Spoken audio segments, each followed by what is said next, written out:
Hello बच्चों। कल हम लोग प्लांट फिजियोलॉजी का चैप्टर 15 स्टार्ट किए थे, प्लांट ग्रोथ एंड डेवलपमेंट। तो उसमें हम लोग प्लांट का ग्रोथ का पूरा स्टडी किया था डिटेल से, विथ ट्रिक एंड स्टोरी के साथ। और डेवलपमेंट भी उसका हम पढ़ लिए थे। आज हम लोगों को स्टडी करना है प्लांट ग्रोथ रेगुलेटर्स की। प्लांट के को ग्रोथ करने में कौन ऐसा केमिकल है जो प्रमोट कर रहा है, कौन केमिकल है जो उन्हें इनहिबिट कर रहा है। तो इसके बारे में हम लोग डिटेल से स्टडी करेंगे और विथ 100% ट्रिक के साथ। और ये टॉपिक काफ़ी स्टूडेंट को हार्ड लगता है, लेकिन मैं ये ट्राई करूंगी कि ये स्टोरी वाइज आपको सुना करके 100% जो भी आपका डाउट हो वो इस टॉपिक में क्लियर कर दूं। और एक बार आप वीडियो देखिए और उसके बाद एनसीईआरटी बुक का स्टडी कीजिए। जो ट्रिक हम बताते हैं एनसीईआरटी बुक के ऊपर लिख लीजिए, ताकि जब एग्जाम आए रिवीजन में वो हेल्प हो। और आपको मेरे वीडियो से कुछ हेल्प मिलती हो तो आप मेरे वीडियो को लाइक एंड सब्सक्राइब कर सकते हैं। तो हम लोग अब स्टडी करते हैं प्लांट ग्रोथ एंड डेवलपमेंट। हम लोगों ने कल क्या पढ़ा था? प्लांट के ग्रोथ के बारे में। प्लांट हम लोग प्लांट ग्रोथ के बारे में स्टडी किए थे। प्लांट ग्रोथ डेवलपमेंट के बारे में स्टडी किए थे। डेवलपमेंट। एंड आज जो हम लोगों को टॉपिक क्लियर करना है वो है plant growth regulators. Plant growth regulators. ये आज हम टुडे स्टडी करेंगे। तो हमने प्लांट ग्रोथ में क्या क्या पढ़ा था? प्लांट ग्रोथ में तो प्लांट ग्रोथ का डेफिनेशन पढ़े थे। डेफिनेशन। प्लांट ग्रोथ का डेफिनेशन क्या होता है कि प्लांट जो है ना वो इरिवर्सिबल परमानेंट इंक्रीज करता है, वो अपना लेंथ साइज गर्थ जो भी है। तो ऐसा नहीं है कि अगर प्लांट एक बार लेंथ इंक्रीज कर ले तो वो डिक्रीज कंडीशन में आ जाएगा, फिर वो शॉर्ट हो जाएगा। ऐसा नहीं होता, क्योंकि लिविंग ऑर्गेनिज्म के अंदर जो भी चेंजेस होते हैं वो इंट्रिंसिक कंडीशन में होता है। डेफिनेशन। तो हमने क्या कहा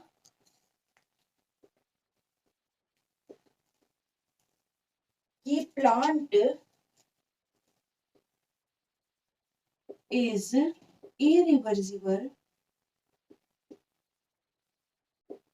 irreversible permanent increase in size, cell and parts। कल हम लोग क्या पढ़े थे कि प्लांट ग्रो कैसे करता है। तो प्लांट के बॉडी के अंदर कोई भी लिविंग ऑर्गेनिज्म है, या एनिमल हो या प्लांट हो, बैक्टीरिया हो, कोई भी लिविंग ऑर्गेनिज्म है, तो वो अगर ग्रोथ करेगा तो वो इंट्रिंसिक कंडीशन में ग्रोथ करेगा, बॉडी के अंदर से ग्रोथ करेगा, सेल के अंदर से उसका ग्रोथ होगा। तो वो हमारा, और वो भी ग्रोथ कैसा होगा? परमानेंट, इरिवर्सिबल परमानेंट होगा, जो कभी भी वापस फिर छोटा नहीं हो सकता है। उसके बाद हमने क्या पढ़ा था कि डेफिनेशन तो कंप्लीट किए थे, फिर इसके मेजरमेंट के बारे में पढ़े थे कि इसको कैसे हम मेजर कर सकते हैं।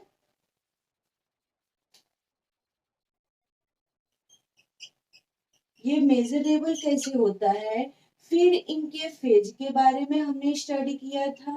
फेज क्या क्या होता है? तो कल हम लोगों ने क्या स्टडी किया था? सबसे पहले तो ये मेरिस्टेमेटिक फेज में होते हैं। मेरिस्टेमेटिक फेज, या हम जोन भी कहते हैं उन्हें।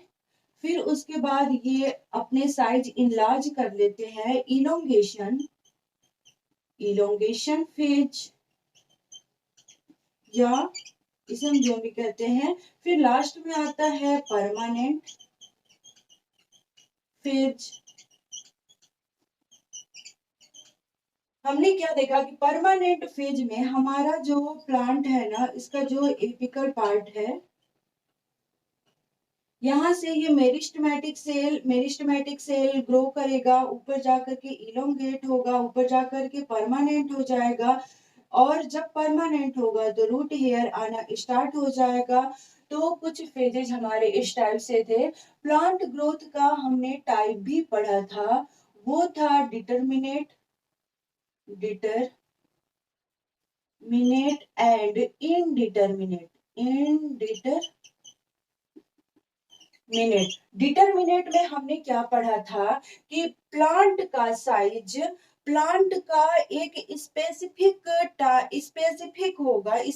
टाइम होगा, स्पेसिफिक साइज होगा कि वो इतना ही साइज तक इंक्रीज कर सकता है, उसके सेल डिवीजन कर सकते हैं, उसके बाद उसका सेल डिवीजन स्टॉप हो जाता है। जैसे कि हम लीफ लेते हैं, अगर कोई लीफ 5 सेंटी किसी प्लांट के लीफ का जो साइज है वो 5 सेंटीमीटर का है, तो हम उस पे कितना भी न्यूट्रिशन ऐड करें, कुछ भी ऐड कर ले, लेकिन वो 5 सेंटीमीटर से ज्यादा बड़ा नहीं हो सकता। जितना उसका साइज बनाया गया है उससे उतना ही एक स्पेसिफिक साइज तक ही वो अपना सेल डिवीजन करेगा, न्यू सेल बनाएगा, वो इंक्रीज होगा, उसके साइज इंक्रीज होंगे।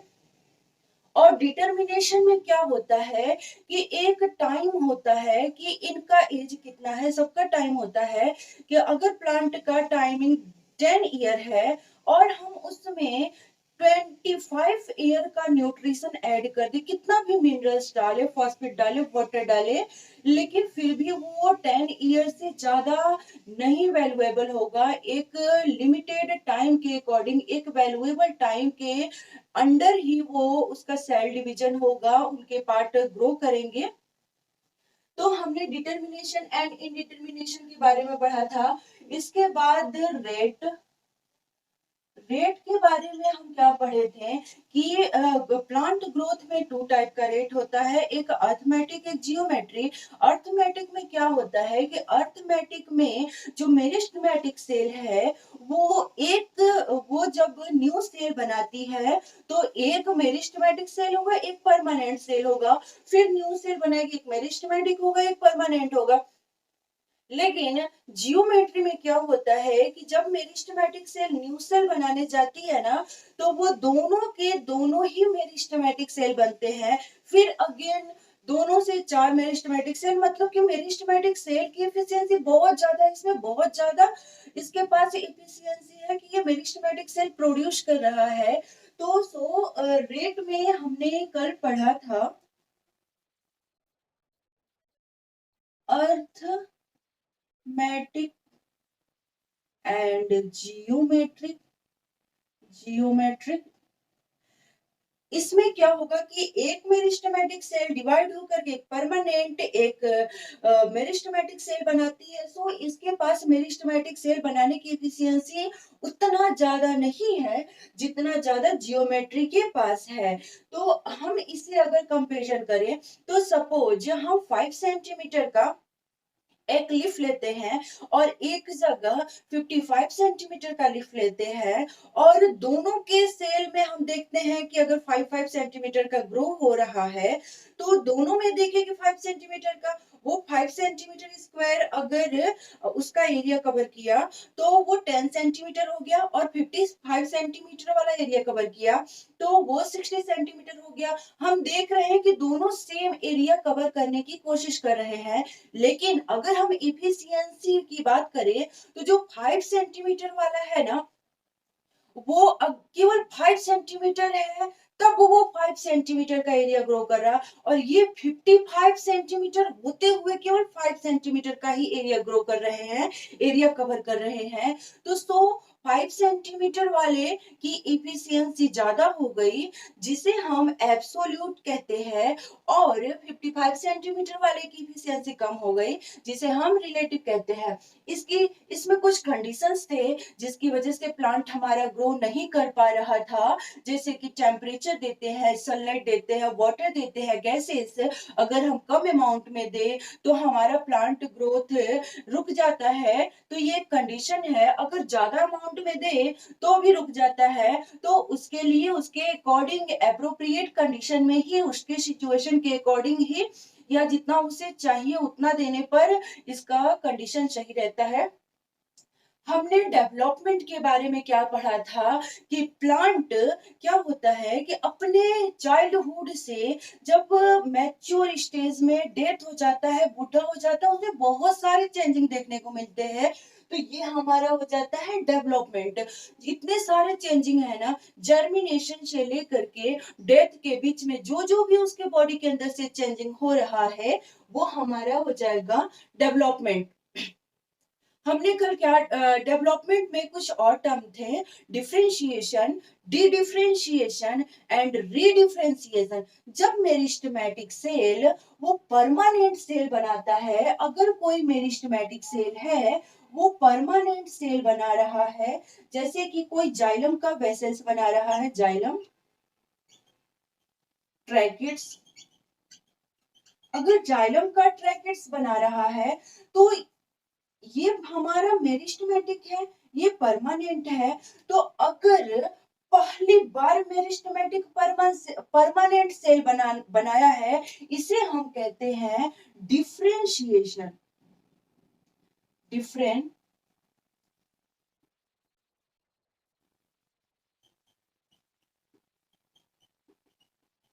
अगर फिर से इनमें क्या होता है कि परमानेंट कंडीशन में मैक्सिमम ऐसे सेल्स होते हैं जिनके पास न्यू सेल बनाने की एबिलिटी लॉस हो जाती है, बट कुछ सेल्स ऐसे होते हैं जिनके पास वो कैपेसिटी रहती है कि वो न्यू सेल बना सकते हैं। तो सपोज इस सेल के पास ऐसी कैपेबिलिटी है कि ये अगेन मेरिस्टेमेटिक बना देता है। तो अगर यहाँ पे मेरिस्टेमेटिक बना दिया, अगेन यहाँ पे मेरिस्टेमेटिक से क्या बना दिया, मेरिस्टेमेटिक बना दिया जाइलम। जाइलम है ना, तो जाइलम कहाँ बैठा हुआ है, एक बंडल में बैठा हुआ है। यहाँ जाइलम बैठा है, यहाँ फ्लोएम बैठा है। अब अगेन यहाँ पे मेरिस्टेमेटिक सेल बन रहा है। तो इस सेल को परमानेंट सेल से, हमारा परमानेंट सेल था, परमानेंट सेल से फिर से मेरिस्टेमेटिक सेल बना, इसे हम कहते हैं डी डिफरेंशिएशन।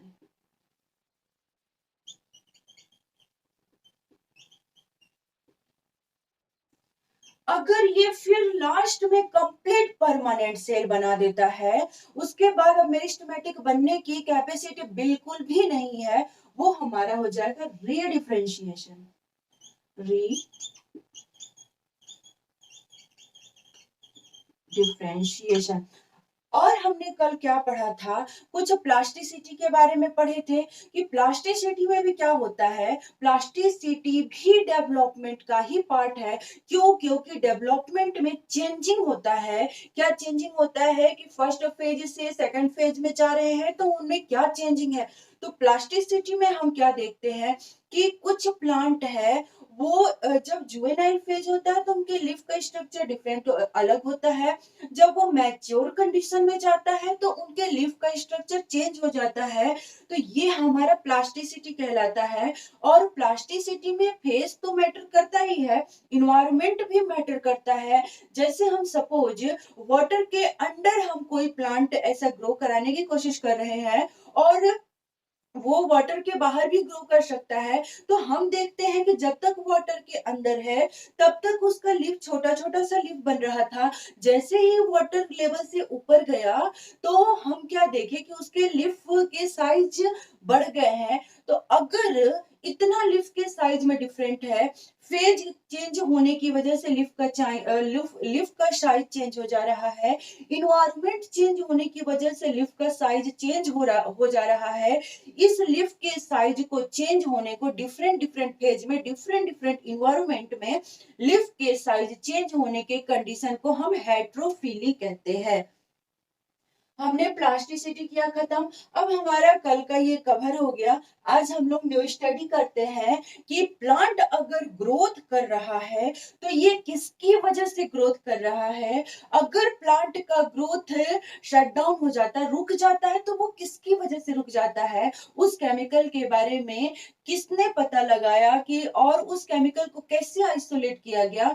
तो उस केमिकल के बारे में हम पढ़ते हैं कि प्लांट का ग्रोथ कैसे रेगुलेट होता है, यानी कि प्लांट ग्रोथ अपना प्रमोट कैसे करता है और इनहिबिट कैसे करता है। तो उस केमिकल के बारे में हम लोग आज डिटेल से स्टडी करेंगे, जिसे हम हार्मोन कहते हैं।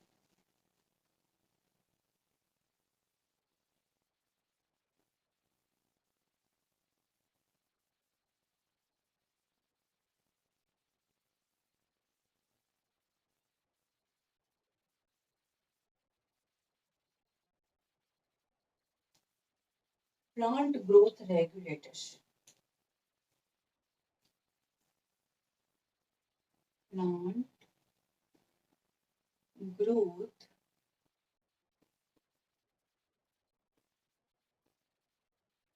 रेगुलेटर्स।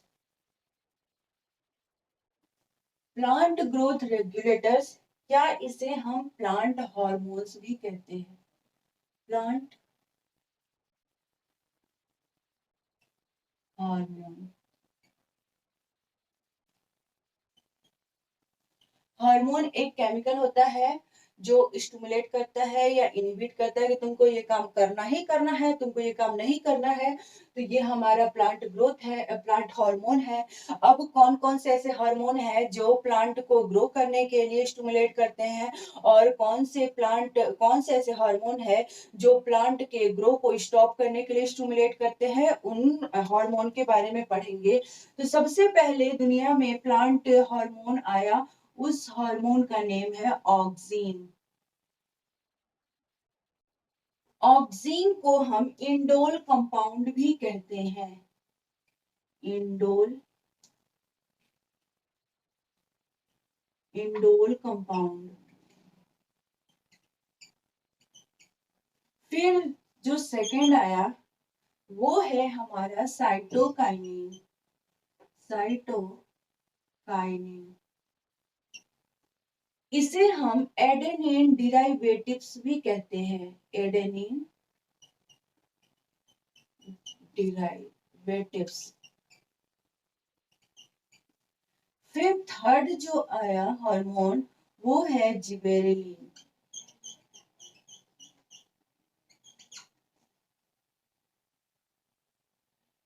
इंडोल हो गया, जिबेरेलिन। जिबेरेलिन जो है ना वो एक फंगस से ये हुआ है, आइसोलेट किया गया है। फिर एक हो गया इथाइलिन। इथाइलिन ये गैस है। और लास्ट है हमारा एब्सिसिक एसिड। एब्सिसिक एसिड, इसे हम स्ट्रेस हार्मोन भी कहते हैं। ये प्लांट में स्ट्रेस लाती है, स्ट्रेस हार्मोन। हार्मोन या हम इसे कैरोटीनॉइड्स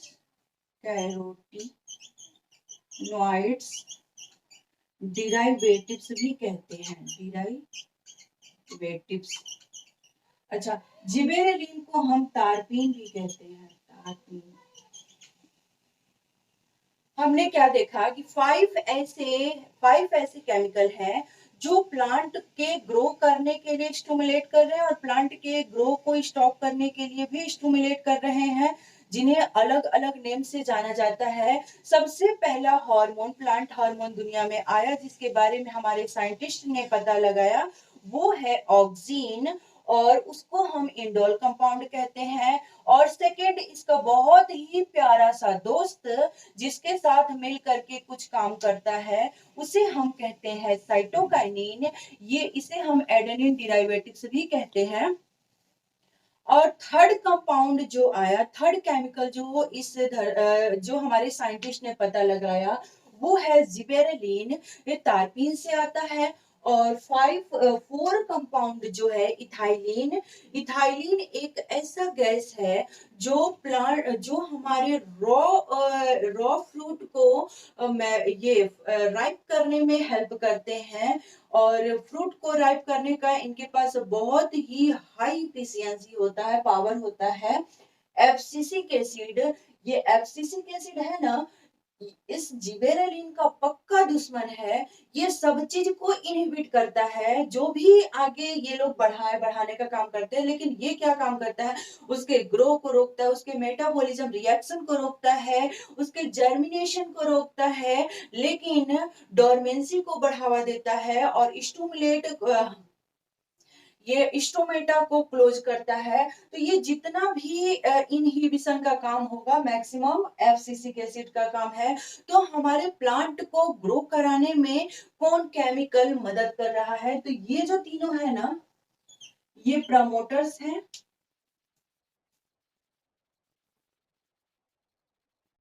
प्रमोटर्स मीन्स प्लांट को ग्रो करने में हेल्प करते हैं, और ये कुछ केमिकल है, ये इनहिबिटर की तरह बिहेव करते हैं, इनहिबिटर्स। इनमें से जो इथाइलिन है वो दोनों ही काम करता है, दोनों ही फंक्शन प्ले करता है।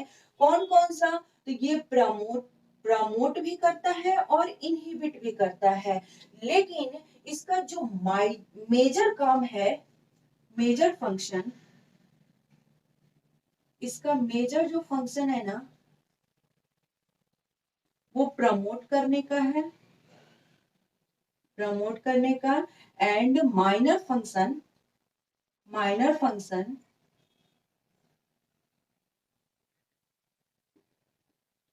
इनहिबिट करने का है, इनहिबिट करने का है।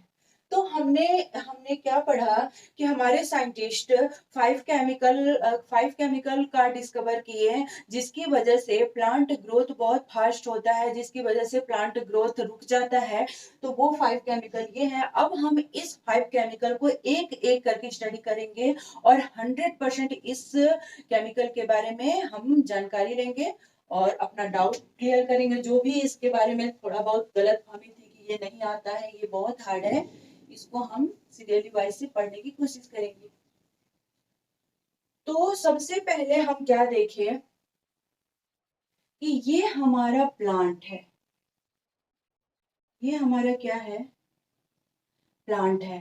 प्लांट कुछ ऊपर की तरफ जाता है, प्लांट जब ऊपर की तरफ जाता है तो बीच बीच में रुकते हुए जाता है, इसे हम कहते हैं नोड, इसे कहते हैं नोड, और इसे कहते हैं इंटरनोड, इंटरनोड।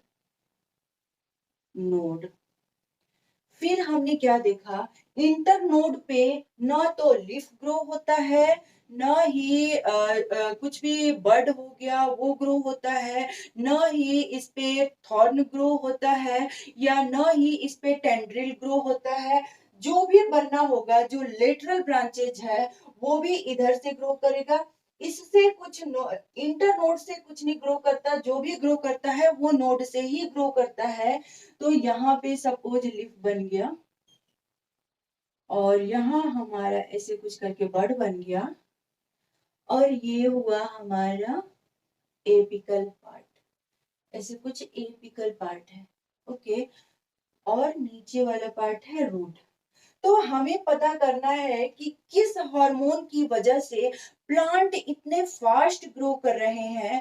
जब सीड जर्मिनेट हो रहा है तो सीड ऊपर की तरफ भी बहुत फास्ट ग्रो कर रहा है, नीचे की तरफ भी बहुत फास्ट ग्रो कर रहा है। तो हम देखते हैं कि जो सूट सिस्टम, हमारे साइंटिस्ट ने क्या बताया कि जो सूट सिस्टम को ग्रो कराने वाला महान केमिकल जो है, इंपॉर्टेंट केमिकल जो है, उस केमिकल का नेम है साइटोकाइनिन, साइटो काइनेन। और जो रूट को ग्रो कराने का केमिकल का नेम है ऑक्सीन, ऑक्सीन। लेकिन कैसे माने कि ये साइटोकाइनिन है और ये ऑक्सीन है, कि रूट को ग्रो ऑक्सीन करा रहा है और सूट को ग्रो साइटोकाइनिन करा रहा है। तो हमारे साइंटिस्ट ने क्या किया कि इसका टिश्यू कल्चर किया, टिश्यू कल्चर। टिश्यू कल्चर में क्या देखा गया कि यहाँ एक बीकर हम लिए, बीकर में बहुत सारे जो प्लांट को ग्रो कराने वाले न्यूट्रिएंट्स थे वो ऐड कर दिए इसमें, लेकिन हमने ऑक्सीन और साइटोकाइनिन नहीं ऐड किया, ऐड किए। अब हम यहाँ पे स्टीम कट करके उसके टिश्यू को यहाँ रख दिए, टिश्यू को इसमें डाल दिए। हम अगर टिश्यू को डाले सारे न्यूट्रिएंट्स होने के बाद भी हमने सेकेंड स्टेप में क्या देखा कि ये जो है हमारा टिश्यू इस न्यूट्रिएंट मीडियम में तो सेल का साइज इंक्रीज हुआ है लेकिन सेल डिवीजन नहीं हुआ है। इसमें हमने सेल साइज इंक्रीज होते हुए देखा लेकिन सेल डिवीजन इंक्रीज होते हुए नहीं देखा। तब हमारे साइंटिस्ट ने क्या किया कि इस पे इक्वल रेशियो में इक्वल अमाउंट में ऑक्सिन और साइटोकाइनिन ऐड किया। इनमें हम अब डालेंगे, इनमें हम क्या डालेंगे, auxin and cytokinin in equal ratio, in equal ratio, equal ratio क्या क्या हम ऐड किए हैं, ऑक्सीन ऐड किए हैं और साइटोकाइनिन ऐड किए हैं। हमने इसमें जैसे ही ऑक्सीन और साइटोकाइनिन ऐड किया हम क्या देखते हैं कि सेल डिवीजन बहुत फास्ट स्टार्ट हो गया। इसमें सेल, बहुत सारे सेल बन गए, ग्रुप ऑफ सेल, पूरे सेल के गुच्छे बन गए। इसे हम कहते हैं कैलस। फिर हमारे साइंटिस्ट ने क्या किया,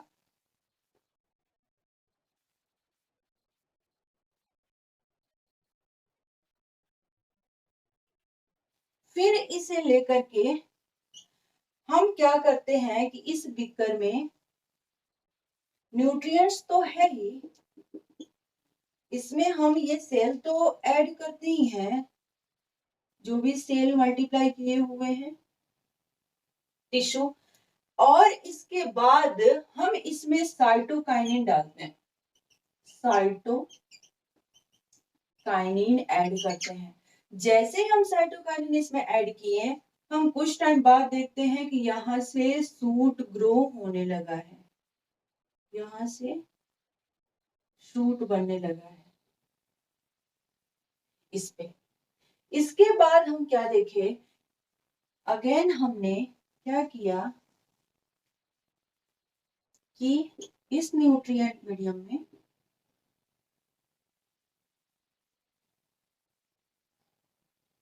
ये तो ग्रो हो गया था साइटोकाइनिन की वजह से। अब इसके बाद हम इसमें ऑक्सीन डालते हैं, ऑक्सीन। तो इसके बाद हमें पता चला कि इसमें रूट आने लगे ऑक्सीन की वजह से। तब तब हमने क्या कहा कि जो सूट सिस्टम को ग्रो कराने का केमिकल है उस केमिकल का नेम साइटोकाइनिन है, जो टिश्यू कल्चर से पता चला, और रूट को ग्रो करा रहा है उस केमिकल का नेम ऑक्सीन है। अब एक एक करके स्टेप वाइज हम ऑक्सीन और साइटोकाइनिन के बारे में पढ़ेंगे। ऑक्सीन और साइटोकाइनिन दोनों ही मिल करके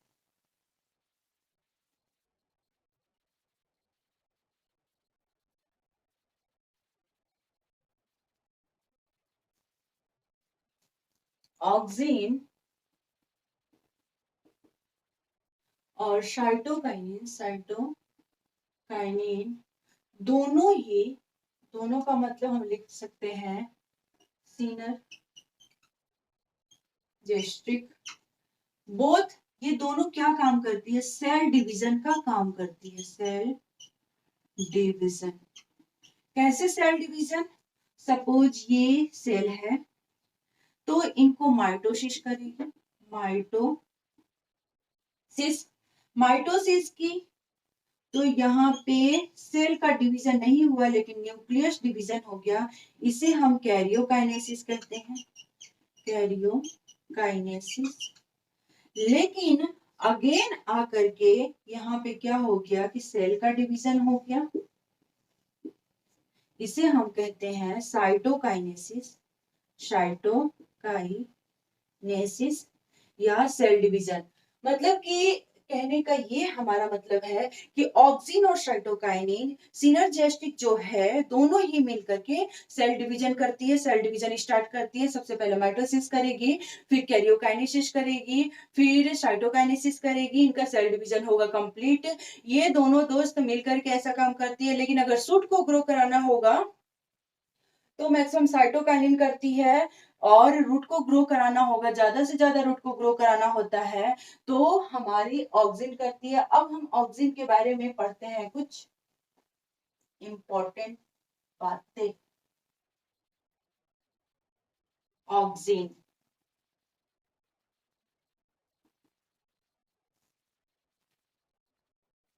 ऑक्सिन का मतलब होता है, auxin means to increase, to increase.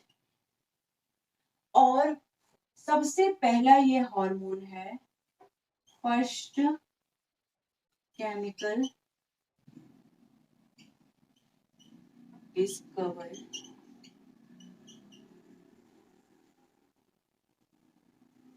For plant plant growth. इसका यूज, मैक्सिमम यूज कहाँ होता है? मैक्सिमम इसका यूज करते हैं हम, used in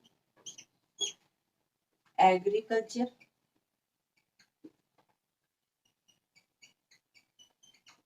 and horticulture. Horticulture means ज्यादा से ज्यादा पौधे को उगाने के लिए या बागवानी करने के लिए इसका हम यूज करते हैं। हम क्या देखते हैं कि ऑक्सीन हमें कैसे मिलता है? ऑक्सीन को हम नेचुरल भी ले सकते हैं, नेचुरली भी हम मिल सकता है, एंड आर्टिफिशियल भी ऑक्सीन बना सकते हैं। आर्टिफिशियल, नेचुरल ऑक्सीजन कैसे मिलेगा? तो natural oxygen indole acetic acid and ये indole butyric acid. Natural oxygen का नेम है indole acetic acid and indole butyric acid.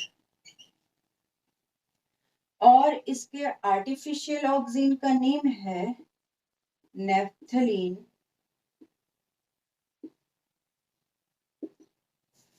Acetic acid 2,4 and 2,4 dichlorophenoxy acetic acid.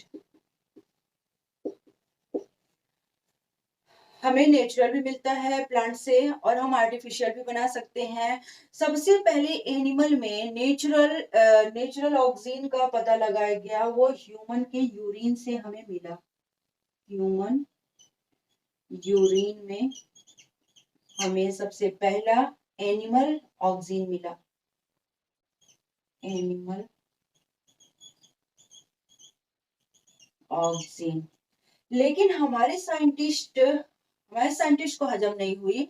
Charles Darwin ने कहा कि ये प्लांट से कैसे मिलता है, और वो भी प्लांट के किस पार्ट में ऑक्सीजन मिलता है। तो इसके स्टडी करने के लिए चार्ल्स डार्विन ने क्या किया?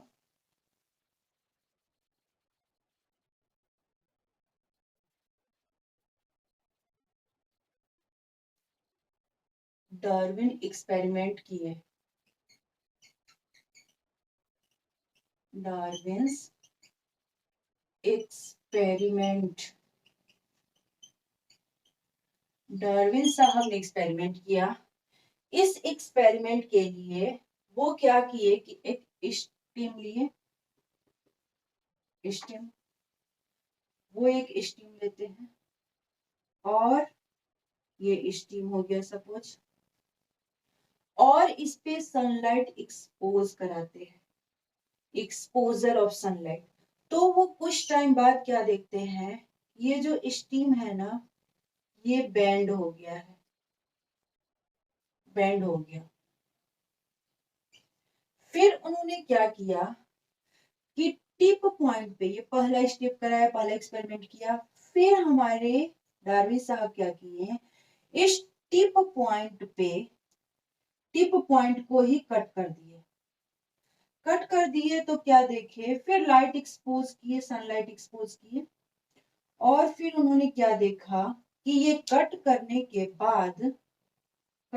के बाद नो बेंडिंग, नो बेंडिंग। फिर थर्ड एक्सपेरिमेंट करना स्टार्ट किए। थर्ड थर्ड में क्या किए कि इस स्टीम को उन्होंने एक कवर से, ओपेक कैप से कवर कर दिया और फिर लाइट एक्सपोज कराया। ओपेक कैप, कैप से कवर किया, तो भी नो बेंडिंग, कोई बेंडिंग नहीं हुआ। No no bending.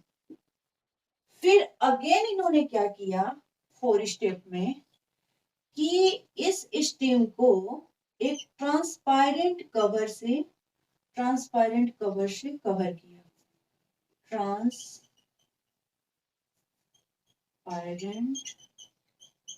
Cap, cap से कवर करने के बाद फिर लाइट एक्सपोज किए, तो वो क्या देखे कि ये बेंड हो गया, बेंड। अब इनको पता चल गया कि इसके टिप पॉइंट पे स्टीम जो ग्रो कर रहा है, उसके टिप पॉइंट पे कोई तो ऐसा केमिकल है जो सनलाइट को सेंस कर रहा है, इसके पास सेंस की कैपेसिटी ज्यादा है और उसी पोजीशन से इसका ग्रोइंग स्टार्ट हो रहा है। तो उन्होंने क्या लिखा कि इस जो टिप पोजीशन होता है जहां से ग्रो करता है, उस पोजीशन को कहते हैं कोलियोप्टाइल। सो कोलियोप्टाइल को लियोप्टाइल is responsible for sensing sensing light। Coleoptile he responsible है लाइट को सेंस करने में। जैसा कि कल हम बताए थे कि हमारे प्लांट के पास भी कॉन्शियस होता है कि अगर सनलाइट रहे तो वो उसकी तरफ बेंड हो जाता है। किसकी वजह से, ऊपर जो टिप पॉइंट है ना, वहां से सबसे ज्यादा वहां पे सेल डिवीजन होता है और वहां पे केमिकल बहुत ज्यादा रिलीज होता है। उस केमिकल की वजह से प्लांट ग्रो करता है, सेंस करता है। तो हम उन्होंने क्या बताया कि ये कोलियोप्टाइल ही इसका रिस्पॉन्सिबल है, ये सेंस को गेन करने में, सेंस को समझने में। इसके बाद एक और साइंटिस्ट आते हैं,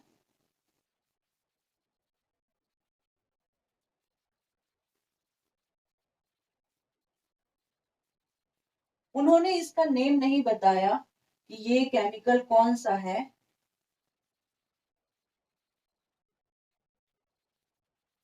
फिर हमारे डार्विन साहब के बाद एक साइंटिस्ट का नेम है F.W. वेंट। ये अब स्टडी करना स्टार्ट करते हैं। तो इन्होंने क्या किया कि वो बोले कि अच्छा, अगर कोलियोप्टाइल रिस्पॉन्सिबल है सेंस को समझने में, अंडरस्टूड करने में, तो क्यों ना हम बहुत सारे कोलियोप्टाइल लेकर के, बहुत सारे कोलियोप्टाइल लेकर के, उनमें जो भी केमिकल है उसको हम लेकर के और दूसरे प्लांट पे डालते हैं, तो दूसरे प्लांट पे क्या इफेक्ट होता है वो देखते हैं। तो सबसे पहले इसमें से सारे के सारे टिप पोजीशन को कट कर लिए और उनमें से जो केमिकल है उसको लेने के लिए एक सी विड्स लिए, सी विड्स, सी विड्स, इसे हम एगर कहते हैं, एगर जेल। ये रेड एल्गी है, रेड एल्गी है।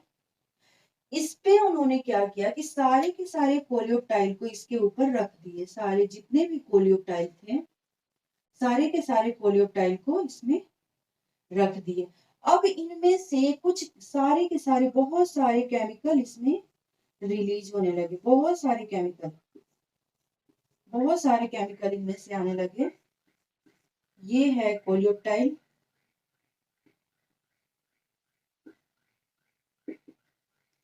बहुत सारे जब केमिकल आने लगे तो फिर क्या किया गया कि इसके बाद इन्होंने क्या एक्सपेरिमेंट किया कि एक स्टीम लिए, स्टीम के ऊपर का पोजीशन कट कर दिए, कट करने के बाद इसमें से कुछ पार्ट कट करके इसके पूरे के पूरे ऊपर रख दिए।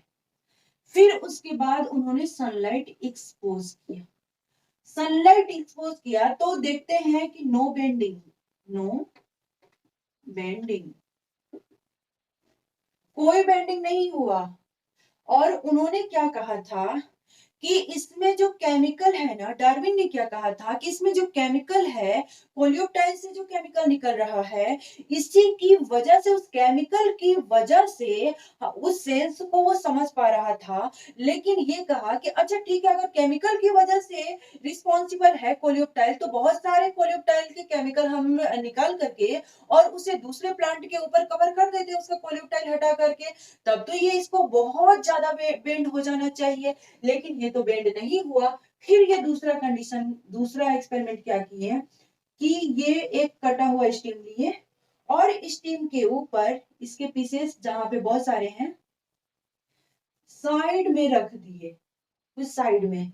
उसके बाद सनलाइट के प्रेजेंस में ये रखे, सनलाइट में, तो सनलाइट में रखे तो क्या देखते हैं कि जो इसके पास वाला यहाँ का जो सेल था वो इलोंगेट हो गया, सारा का सारा सेल क्या हुआ, इलोंगेट हुआ। और इधर वाला क्या हो गया, जहां पे कोलियोप्टाइल नहीं रखा हुआ था उधर का पार्ट बेंड हो गया। तो ये क्या किए कि ये बताए कि ये एक ऐसा केमिकल है, वो सेल को लार्ज करता है और सेल डिवीजन में हेल्प करता है। तो इन्होंने ये बताया कि इसमें कोलियोप्टाइल के सारे कोलियोप्टाइल से हमने जो रिसीव किया है, हमने जो केमिकल रिसीव किया है, उस केमिकल का नेम ऑक्सीन है और वो टिप पोजीशन पे ही रहता है और वो सेल के साइज को इंक्रीज करता है, सेल डिवीजन में हेल्प करता है। तो ये हुआ। अब हम लोगों ने क्या देखा, एक्सपेरिमेंट से हमें केमिकल का पता चल गया कि वो केमिकल कौन सा काम करता है। फिर अब इसके फंक्शन पढ़ेंगे।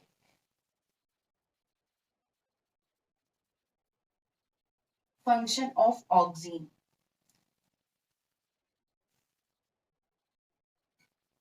Function of oxygen.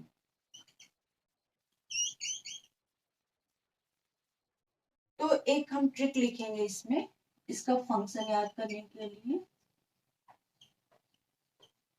एक्समस पर, एक्समस का मतलब क्रिसमस, एक्समस पर आदित्य ने, आदित्य ने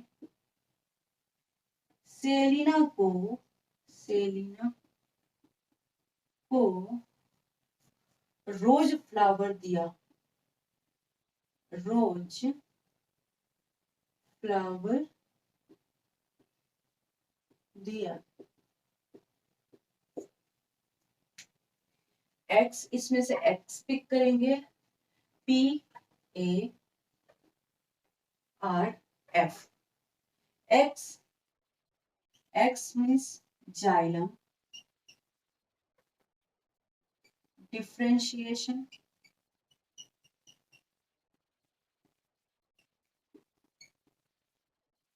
P, P means parthenocarpy, parthenocarpy, A means apical dominance, apical dominance, C cell, cell division, cell division, R rooting,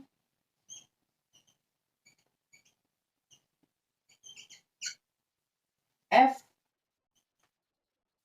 flowering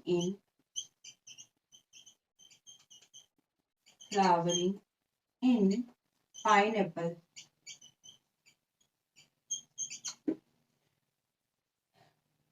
अब हम देखते हैं कि ये कैसे कैसे फंक्शन करता है। जाइलम डिफरेंशिएशन क्या होता है? तो जाइलम डिफरेंशिएशन में मेरिस्टेमेटिक सेल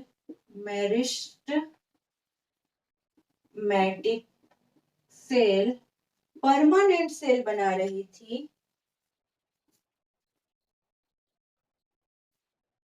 परमानेंट सेल बना रही थी, जैसे ट्रैकिया वगैरह। और तो ये हमारा डिफरेंशिएशन हो गया। जाइलम में डिफरेंशिएशन, सबसे पहला डिफरेंशिएशन कहाँ होता है? तो जाइलम में होता है, वो मेरिस्टेमेटिक सेल पहली बार परमानेंट सेल बनाने जा रही है। तो ये किसकी वजह से हो रहा है? किस केमिकल की वजह से हो रहा है? यहाँ पे कौन सा केमिकल रिस्पॉन्स कर रहा है? तो उस केमिकल का नेम है ऑक्सीन, जिसकी वजह से वो काम करने के लिए एक्साइटेड होता है। सेल, वहां के सेल एक्साइटेड होते हैं कि नहीं, जल्दी से जल्दी अब हमें परमानेंट सेल बनाना है। ये केमिकल स्टिमुलेट करता है, उन्हें एक्साइटेड करता है काम करने के लिए। अब पार्थिनोकार्पी क्या है कि कुछ ऐसे प्लांट हैं जो बिना, अगर पोलन ग्रेन नहीं आया, बिना फर्टिलाइजेशन के ही वो ओवरी वॉल मैच्योर हो जाता है। ये पार्थिनोकार्पी कहलाता है। अगर इनमें फर्टिलाइजेशन नहीं हुआ, सपोज राजा राजा रानी से मिला ही नहीं, फिर भी रानी प्रेग्नेंट हो गई, ये प्लांट का पार्थिनोकार्पी कहलाता है। और एग्जाम्पल, ये सीडलेस होता है, इनमें सीड नहीं बनेगा क्योंकि फर्टिलाइजेशन हुआ ही नहीं, तो सीड कहाँ से बनेगा? तो पार्थिनोकार्पी में सीडलेस होता है। हम क्या करते हैं कि हम खुद भी केमिकल ऐड करके पार्थिनोकार्पी कहलाते हैं। फ्रूट को बिना ही फर्टिलाइज हुए, बिना ही उस रानी को राजा से मिले, हम उसके ओवरी वॉल को मैच्योर कर देते हैं, तो वो हमारा पार्थिनोकार्पी होता है। जैसे बनाना हो गया, या टोमेटो हो गया। टोमेटो का साइज छोटा रहता है, लेकिन हम उसमें कुछ केमिकल ऐड कर देते हैं, तो वो क्या हो जाता है, अचानक ही बड़ा हो जाता है। तो ये किस वजह से हुआ है? हमने केमिकल ऐड किया है। वो कौन सा केमिकल है? वो हमारा है ऑक्सीन। बनाना होता है, बनाना छोटा छोटा है, बनाना को बड़ा बड़ा करने के लिए, पूरा उसको हेल्दी रखने के लिए हम क्या करते हैं, ऑक्सीन ऐड कर देते हैं, तो उसका साइज बड़ा हो जाता है, वो है मोटा टाइप का दिखने लगता है। तो वो किसकी वजह से? वो ऑक्सीन की वजह से। ये एपिकल डोमिनेंस क्या है? तो हम क्या देखते हैं कि अगर सपोज यहां से स्टार्ट हुआ, ऊपर की तरफ जा रहा है, यहाँ नोड है, नोड है, नोड है, नोड है, नोड है, और जो टिप पोजीशन है ना, हमारे साइंटिस्ट ने क्या बताया कि इसके कोलियोप्टाइल पे केमिकल भरे हुए हैं। तो हमने भी माना कि ठीक है, ये कोलियोप्टाइल पे केमिकल भरा हुआ है।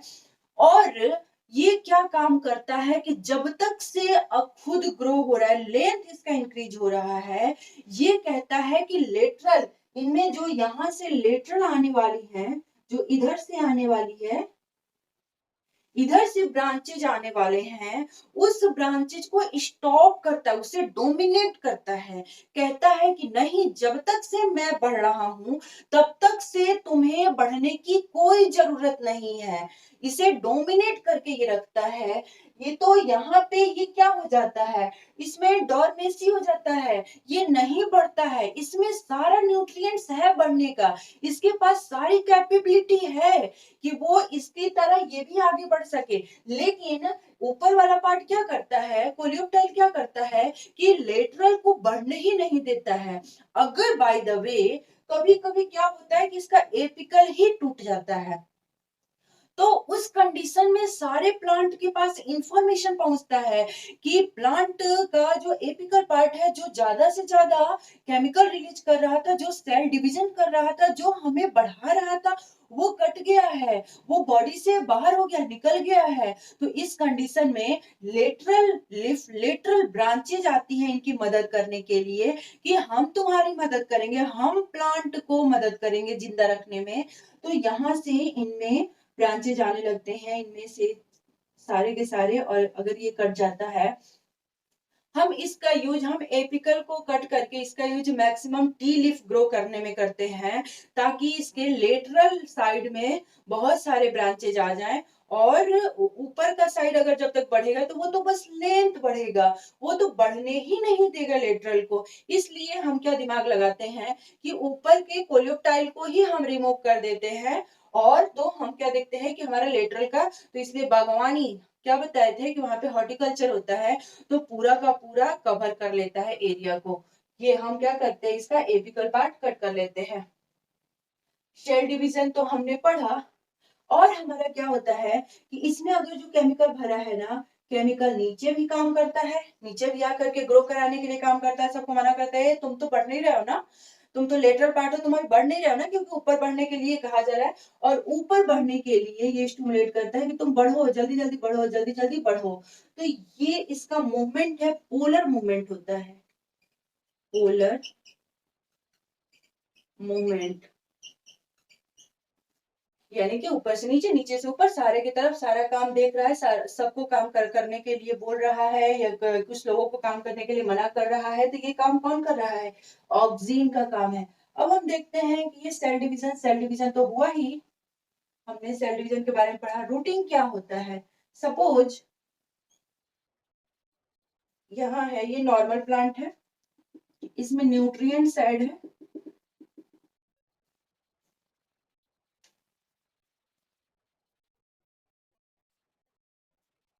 ये नॉर्मल प्लांट है, इसमें थोड़े से आए हुए हैं रूट। अब इसमें हम क्या करते हैं कि indole acetic acid 1000 ppm add करेंगे इस बीकर में। इसमें कुछ नहीं था, इंडोल एसिटिक एसिड हमने कोई ऐड नहीं किया था, नो ऐड। इसमें अगर ऐड करते हैं तो हम क्या देखते हैं कि ये जो है ना, इसमें कुछ आने लगा है, और ऊपर वाले तो जैसे थे वैसे ही। फिर अगेन हमने क्या किया कि इस पे और ज्यादा, ये ऊपर का है, इस पे हम क्या किए, इंडोल एसिटिक एसिड का अमाउंट बढ़ा दिए, इतना कर दिए, तो ये बहुत ज्यादा रूट आने लगा। इसके बाद हम फिर इंडोल एसिटिक एसिड और ज्यादा ऐड करते हैं, तो क्या देखते हैं, इंडोल एसिटिक एसिड ऐड करते हैं। अगर 3000 ppm ऐड करेंगे,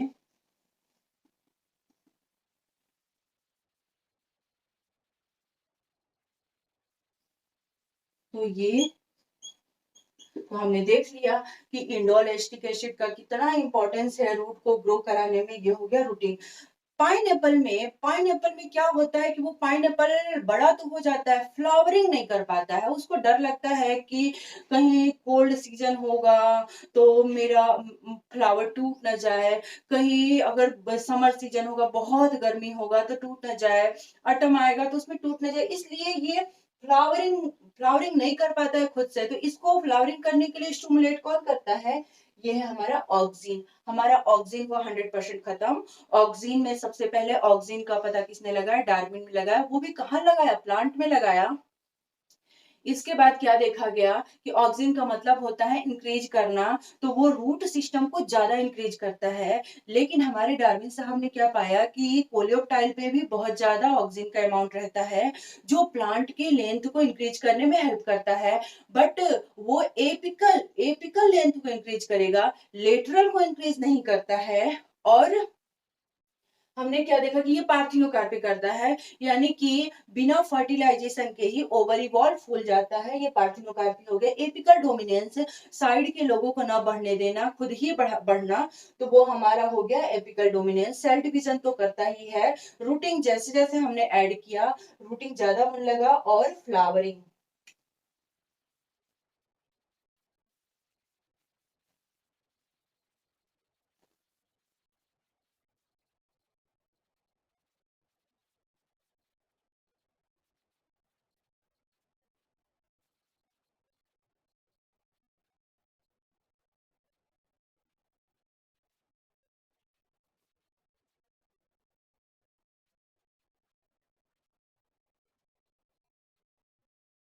साइटोकाइनिन,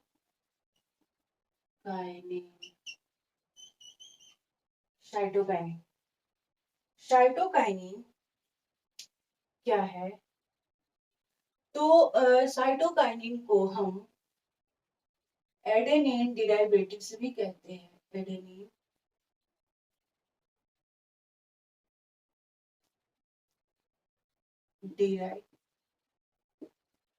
डिराइवेटिव्स, एडेनिन डिराइवेटिव्स ये कहाँ से प्रोड्यूस होता है? इट इज प्रोड्यूस फ्रॉम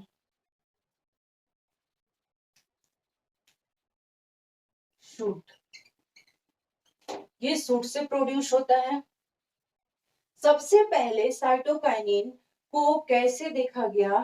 तो एक देखा गया कि साइटोकाइनिन को निकाला गया, एक हेरिंग फिश थी, हेरिंग फिश, हेरिंग फिश कुछ ऐसे करके, इसके डीएनए डिग्रेड थे, डीएनए डिग्रेडेड, डीएनए डिग्रेडेड थे, इसे हम कहते हैं ऑटोक्लेव, ऑटोक्लेव।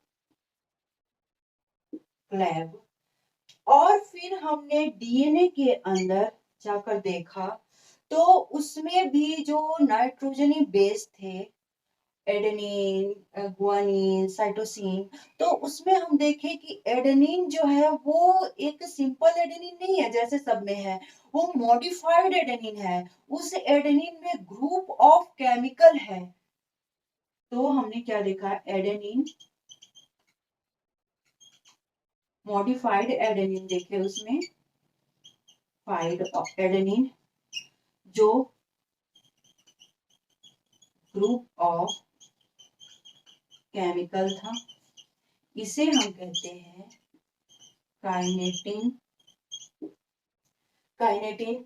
लेकिन ये तो एनिमल हो गया, ये तो एनिमल में साइटोकाइनिन का डिस्कवर किया। हमारे कुछ साइंटिस्ट क्या किए कि ऐसे ही सेल टिश्यू कल्चर कराए, टिश्यू कल्चर में स्टेम को कट करके रखे, स्टेम कट करके रखे, स्टेम नहीं, इम्ब्रायो,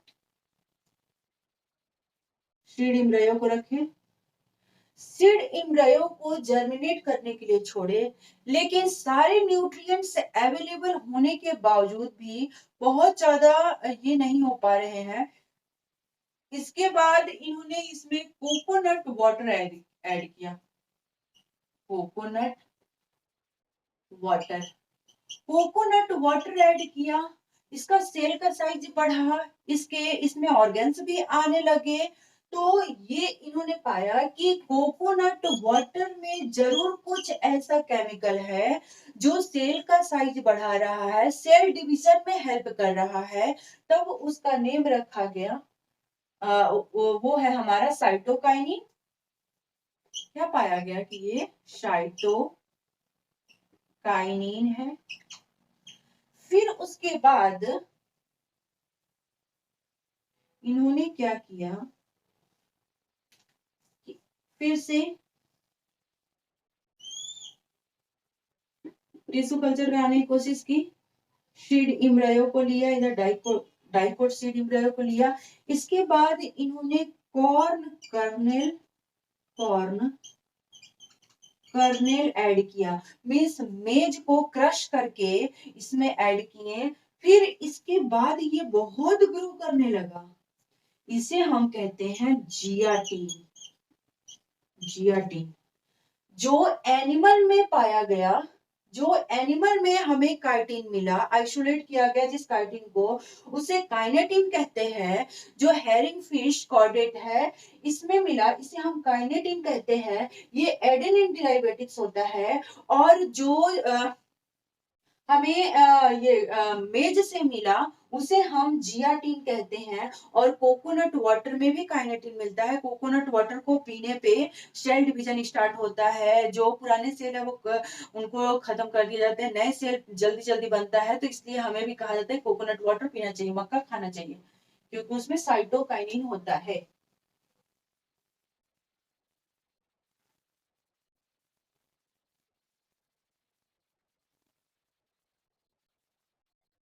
इसका फंक्शन पढ़ते हैं।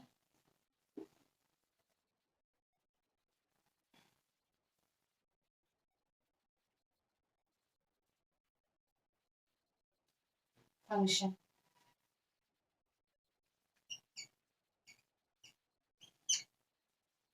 सबसे पहले तो ये बुढ़ापे को कम करता है, सेंसेंस डिक्रीज करता है। दूसरा, ये यंग लीफ को मैच्योर करने में हेल्प करता है, मैच्योर करने में। फिर यंग फ्रूट को मैच्योर करने में हेल्प करता है। इसके बाद ये लिप में क्लोरोप्लास्ट बनाने के लिए सेल को स्टिमुलेट करता है। लेटरल या एडवेंटिशियस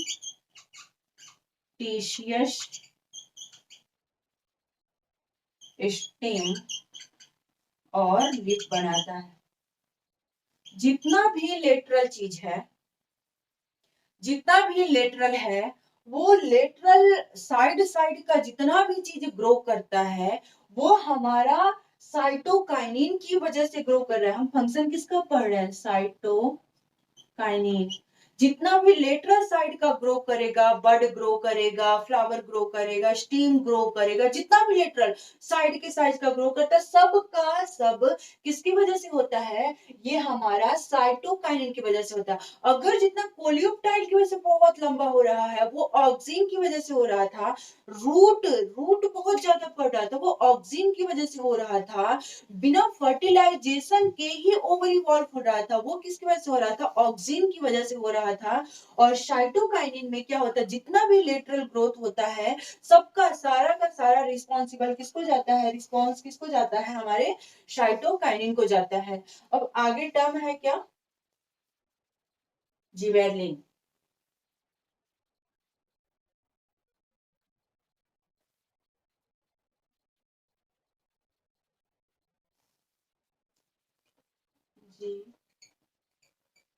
जिबेरलिन ये क्या होता है? टार्पीन, इसे टार्पीन भी कहते हैं। सबसे पहले हमने क्या देखा कि ये जिबेरेलिन क्या काम करता है। जैसे ये प्लांट है,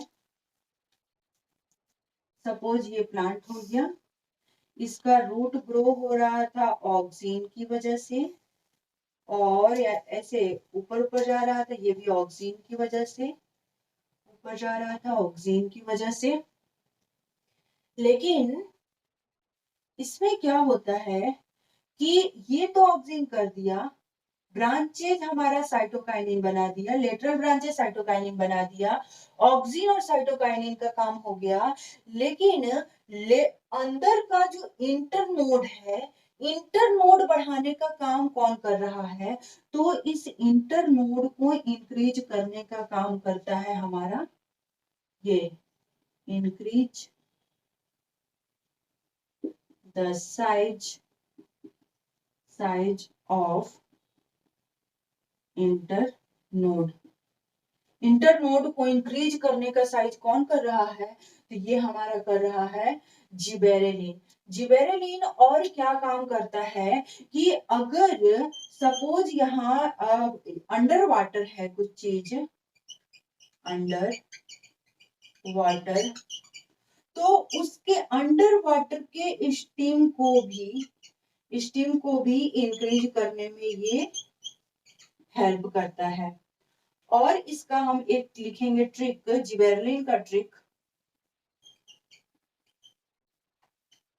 गब्बर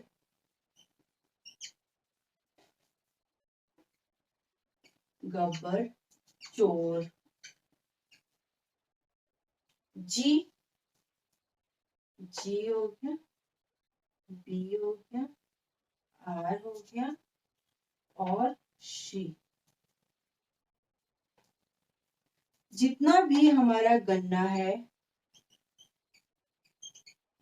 गोभी हो गया, सारा का सारा किसकी वजह से इंक्रीज हो रहा है, किसकी वजह से उसका साइज बढ़ रहा है और किसकी वजह से उसका इंटरनोड बढ़ रहा है? तो ये हमारा हो गया जिबेरेलिन।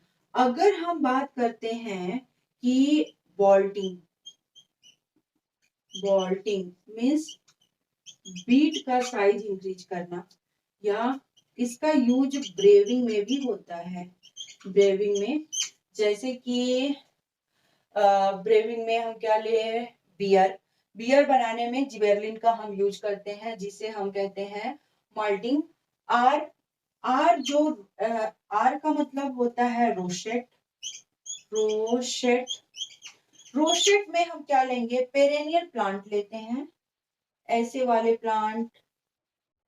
इनमें हम क्या देखते हैं कि अचानक ही सडनली स्टीम इनका ग्रो करता है और ऊपर जाकर के फ्लावरिंग करने लगते हैं। तो ये स्टीम इनका किनकी वजह से ग्रो हुआ है? ये हमारा कहलाता है रोस्टिंग। और किनकी वजह से हुआ है? जिबेरेलिन की वजह से हुआ है।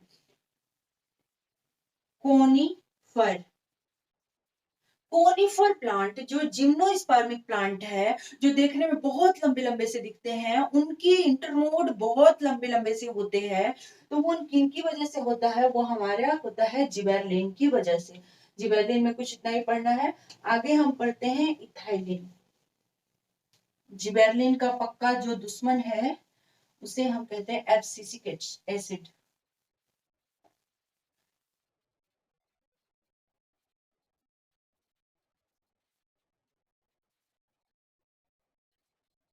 इथाइलिन ये gas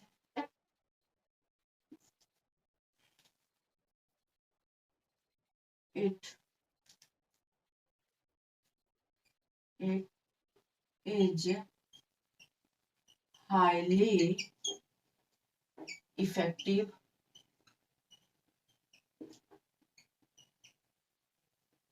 for fruit ripening. fruit ripening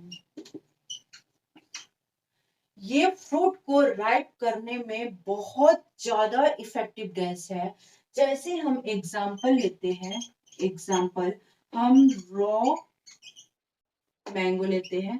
raw mango में हम क्या देखते हैं कि यहाँ से इसका जो ये स्टॉक जुड़ा हुआ है, यहाँ कुछ बेस से एक ऐसा केमिकल रिलीज होता है जो सेल वॉल को स्टिमुलेट करता है। सेल वॉल बहुत कड़ा है, उसके अंदर जितने भी सबस्टांस भरे हुए हैं उनको ब्रेक डाउन करने में हेल्प करता है। ब्रेक डाउन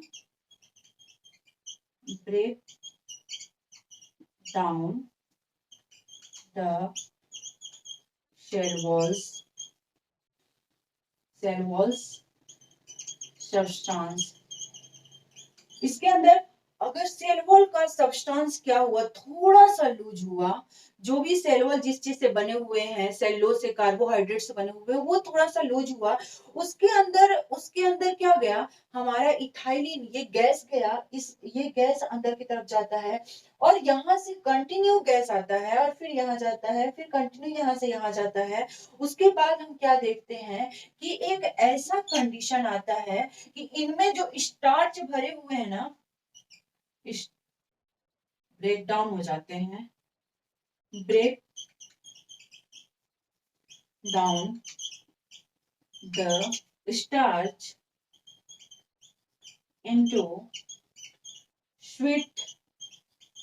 स्वीटर शुगर, एकदम स्वीट शुगर में ये कन्वर्ट हो जाते हैं। और अगर अब ये स्वीट शुगर में कन्वर्ट हो गए, यानी कि फ्रूट यहाँ पे रॉ से क्या बन गया, ये रॉ से हमारे फ्रूट राइप हो गए।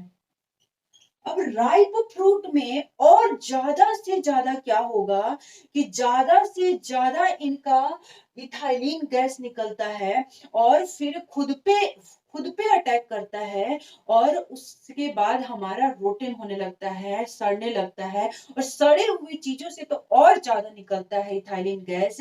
इसलिए साथ में रखे हुए कोई भी फ्रूट भी वो सड़ने लगते, क्यों, क्योंकि उसमें बहुत ज्यादा अमाउंट में इथाइलिन गैस निकल रहा है।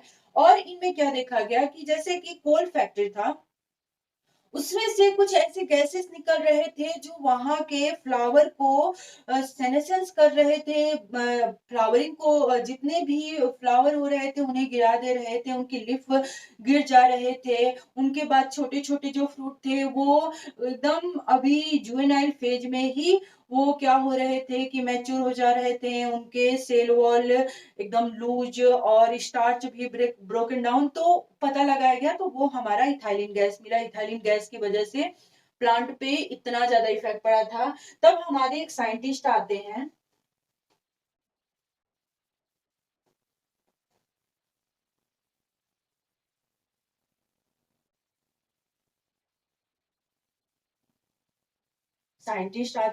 पता लगाने के लिए इसका, एच एच कॉसियंस। एच कॉसियंस साहब क्या करते हैं कि दो फ्रूट लेते हैं, टू फ्रूट से उन्होंने एक्सपेरिमेंट करना स्टार्ट किया। एक लिए ripe ripe orange orange and raw banana, ripe orange और रॉ बनाना को एक साथ रख दिए। इसके बाद उन्होंने कुछ दिन बाद देखा कि ये बनाना जो है वो बनाना हमारा क्या हो गया है, बनाना हमारा राइप हो गया है, राइप हो गया है। बनाना राइप हो करके फिर इसमें ब्लैकिश टाइप के आ गए हैं, ब्लैक किस ब्लैकिश टाइप के कलर आ गए हैं। उसके बाद बनाना जो है वो यहाँ से कंटिन्यू गैस निकल रहा है, कंटिन्यू गैस निकल रहा है इस पे, और इस पे एक्ट कर रहा है। तो इस कंटिन्यू गैस निकल रहा है, फिर इसको राइप किया, फिर उसको ब्लैकिश कलर मिलाया, अब इसको क्या काम करे कि रोटेन कर रहा है, रोटेन सड़ा दिया, पूरा का पूरा सड़ा दिया। अब इससे भी बहुत ज्यादा इथाइलिन गैस निकल रहा है, इससे भी यहाँ जितने भी फ्रूट पड़े हुए थे सारे के सारे क्या होने लगे, राइप राइप से रोटेन, राइप से रोटेन। क्यों, क्योंकि सड़े हुए चीजों में बहुत ज्यादा अमाउंट में इथाइलिन गैस निकलता है। तब उन्होंने ऐसा किया कि यहाँ से जो गैस निकल रहा है ना, जो रॉ से गैस निकल रहा है, तो उसका नेम, उन्होंने इस गैस का नेम क्या बताया, कॉन्सियंस में इथाइलिन, इथाइलिन। और क्या बताया कि अगर अगर फ्रूट क्या होता है कि राइप हो जाता है, इफ फ्रूट अगर फ्रूट राइप हो जाता है तो इसका respiratory rate of respiration, rate of respiration is very fast, बहुत तेज रेट ऑफ रेस्पायरेशन हो जाता है। कैसे क्योंकि इसके बॉडी के अंदर तो बहुत ग्लूकोज भर गया है। ये बॉडी के अंदर क्या हुआ, ग्लूकोज भरा हुआ है, बहुत सारा ग्लूकोज भरा हुआ है और ये सेल वॉल इसका लूज हो गया है, इसकी वजह से इजिली ऑक्सीजन इन्वायरमेंट से ये पुल कर रहे हैं, तो यहाँ पे इनको आसानी से ऑक्सीजन मिल रहा है, ज्यादा से ज्यादा एटीपी बना रहे हैं, कार्बन डाइऑक्साइड बना रहे हैं, इनके पास बहुत एनर्जी है, बहुत तेजी से ये काम करते हैं, बहुत सारे फ्रूट को सड़ाने का काम करते हैं, साथ में इनके साथ गैसेस तो निकल ही रही है, इनका इनका ये एनर्जी भी बहुत ज्यादा होता है, इसलिए पके हुए फ्रूट में हम देखते हैं कि एटीपी ज्यादा होता है, हमें पका हुआ फ्रूट खाना चाहिए। तो ये क्या है, किसकी वजह से हो रहा है, इथाइलिन की वजह से हो रहा है, जो क्या काम किया कि अगर कच्चा चीज है, कच्चे को पके हुए चीजों के साथ रखें तो वो क्या होता है कि वो पकने लगता है, क्यों पकने लगता है, क्योंकि पके हुए चीज से एक गैस निकलती है जो कच्चे चीजों को पकाती है, जो रॉ को राइप करने में हेल्प करती है, रॉ से राइप हो गया, अगर राइप हुआ, राइप के बाद क्या होगा कि कंटिन्यू तो उसमें से गैसेस आ रहे हैं, तो अगर ये राइप हुआ तो इसमें से भी गैस निकलेगा और ये गैस जाकर के एक्ट करेगा, अपने बॉडी पे भी एक्ट करेगा और अपने पड़ोसी पे भी एक्ट करेगा, दोनों पे एक्ट करके दोनों के दोनों क्या होंगे, सड़ जाएंगे। सिबेरिन का इथाइलिन का फंक्शन पढ़ते हैं हम।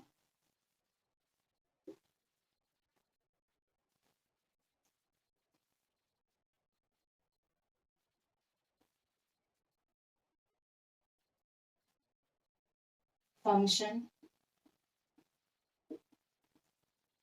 ऑफ इथाइलिन क्या है, सबसे पहले तो ये सेंसेंस करता है,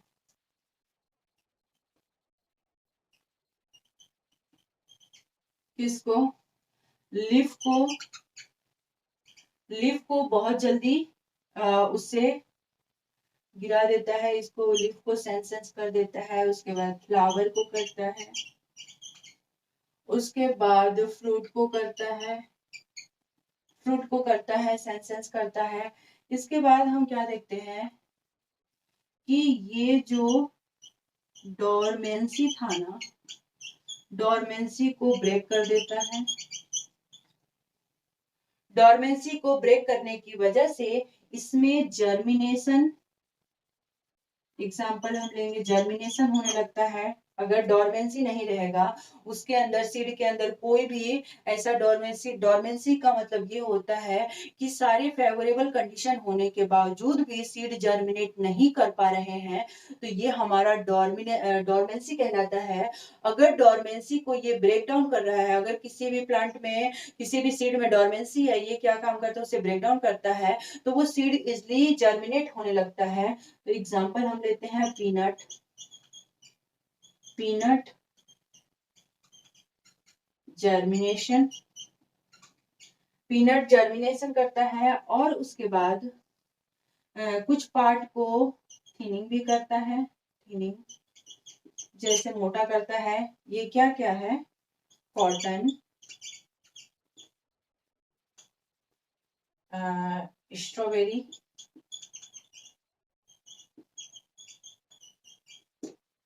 एग्जाम्पल। इथाइलिन हमारा हुआ कंप्लीट। आगे लास्ट जो केमिकल है उसके बारे में पढ़ते हैं, abscisic acid.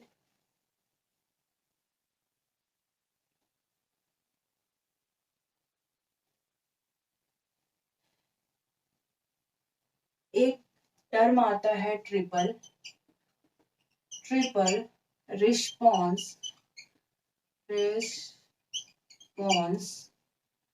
Triple response mechanical. Triple response mechanical क्या है, सपोज हमारा यहाँ सीड है, सीड हमने जर्मिनेट करने के लिए लगाया और सीड जर्मिनेट भी होना स्टार्ट हो गया, लेकिन या इस पार्ट पे या नीचे की तरफ कुछ स्टोन, ये है हमारा सॉइल, यहाँ कुछ हमें स्टोन मिल गए, अब हमारे सीड को टेंशन देने का काम करेगा, इसमें से एक केमिकल रिलीज होगा, उसे हम कहते हैं एब्सिसिक एसिड, FCCC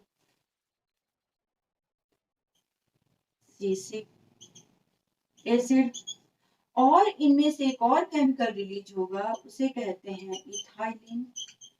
ये दोनों ही मिलकर के ट्रिपल रिस्पॉन्स करेंगे। कैसे, क्या करेंगे? सबसे पहले तो एपिकल को,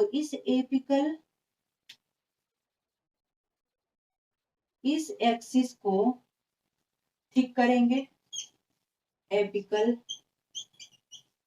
एक्सिस थिकनिंग, एपिकल एक्सिस। इसके बाद अब ये क्या काम करें, यहाँ पे तो स्टोन बैठा हुआ है, अब इस प्लांट को कुछ हॉरिजॉन्टल ग्रोथ करने का हेल्प करेंगे कि प्लांट तुम हॉरिजॉन्टल ग्रोथ करके, इससे अगर नहीं जा पा रहे हो तो जहां से बहुत तुम अपना ग्रो कर लो, और जहां रास्ता मिले वहां से निकल जाओ। यानी कि सेकंड में पहला तो ये काम किए, दूसरा क्या काम किए कि हॉरिजॉन्टल ग्रोथ करेंगे, हॉरिजॉन्टल ग्रोथ में ये हेल्प करता है कि अगर तुम्हें रास्ता नहीं मिल रहा है तो तुम अपने को इतना ज्यादा स्ट्रांग बना लो और जहां से रास्ता मिले वहां से निकलो। इसके बाद जो तीसरा रिस्पॉन्स है ना, ये क्या काम करता है कि यहाँ पे hook like apical hook formation करता है और इसके बाद ऊपर निकल जाता है। यानी कि एपिकल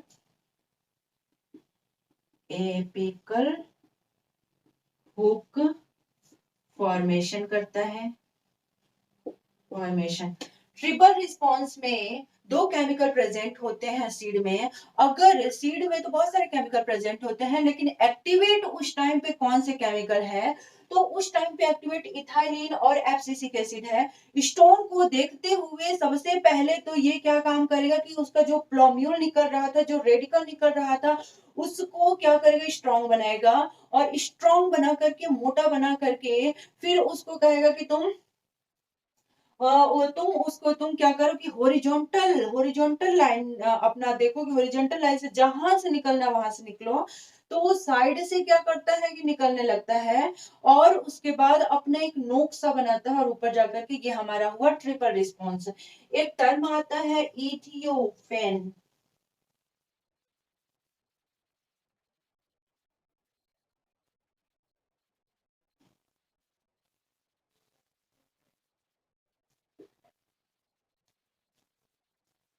इथियोफेन ये क्या है?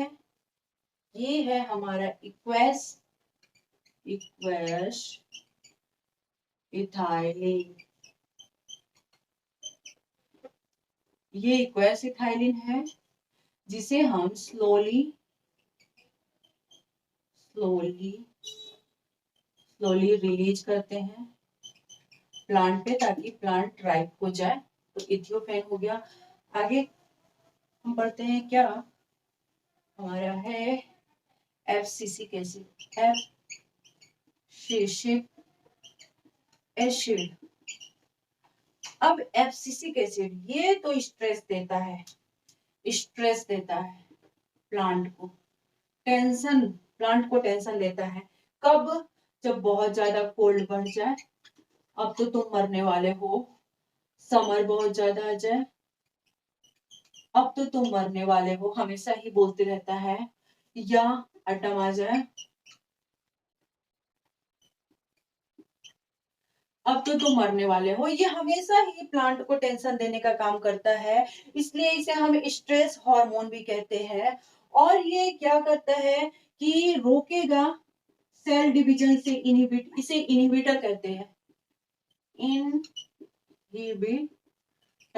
ये क्या करता है कि सेल डिवीजन को इनहिबिट करता है, मेटाबॉलिक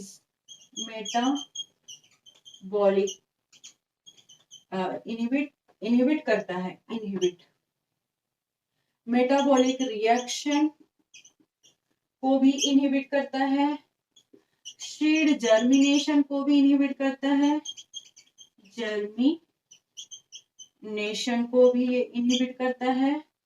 इसके बाद ये इसका ये मेन इसका काम है। और ये क्या इंपॉर्टेंट काम करता है कि stomata, closure to stomata, closure to stomata, stomata को क्लोज करने का काम करता है। और ये डोमिनेंस को प्रमोट करता है, डोमिनेंस को प्रमोट करता है। हमने क्या देखा कि सीड जर्मिनेशन क्या है, जैसे ये सीड है, सीड के अंदर एफसीसी एसिड बैठा रहता है। सारा सारा का सारा हम कंडीशन दिए हुए हैं, लिख देंगे कि सीड कैन नॉट ये जर्मिनेट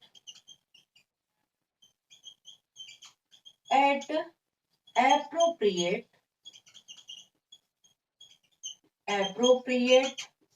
situation, appropriate या suitable कंडीशन। सारे सिचुएशन, सारे कंडीशन, सारे मटेरियल अवेलेबल होने के बावजूद भी सीड जर्मिनेट नहीं कर पा रहा है, ये हमारा डोरमेंसी है, डोरमेंसी है, डोरमेंसी डोरमेंसी है। तो हमने क्या देखा कि ये सीड के अंदर छिप करके बैठा हुआ है। जैसे इस पे रेनफॉल होता है तो हम क्या देखते हैं कि रेनफॉल के टाइम इसके सीड क्या होते हैं कि रेनफॉल में मैक्सिमम सीड जर्मिनेट हो जाते हैं। जो नहीं भी जर्मिनेट पहले हो रहे होते हैं उनको हम खुद वाटर ऐड करते हैं तो नहीं जर्मिनेट हो पा रहे हैं, क्योंकि हम उतना प्रेशर से उतना ज्यादा हम नहीं कर पा रहे हैं जितना वाटरफॉल आया। अगर वाटरफॉल आता है तो ये एफसीसी के सीड बाहर निकल जाता है और हमारा सीड इजिली जर्मिनेट हो जाता है। ये ऐसा है। क्लोजर टू स्टोमेटा बहुत धूप है, बहुत गर्मी है। अब ये इसको वाटर, प्लांट को वाटर नहीं मिल पा रहा है, प्लांट को गैसेस नहीं मिल पा रहा है, तो प्लांट के अंदर कार्बन डाइऑक्साइड नहीं जा पा रहा है, तो प्लांट अपना फूड कैसे प्रिपेयर करेगा। तो इसलिए ये क्या काम करता है कि वहां के सेल को स्टिमुलेट करता है कि तुम जितने भी दरवाजे हैं स्टोमेटा के सारे बंद कर दो, ताकि वाटर का लेवल जो अंदर है, बॉडी के अंदर है, वो बाहर ना जा सके। तो ये काम कौन करता है, एब्सिसिक एसिड करता है। एक टर्म है हमारा फोटो पीरियोडिज्म। हमारा हार्मोन हुआ खत्म,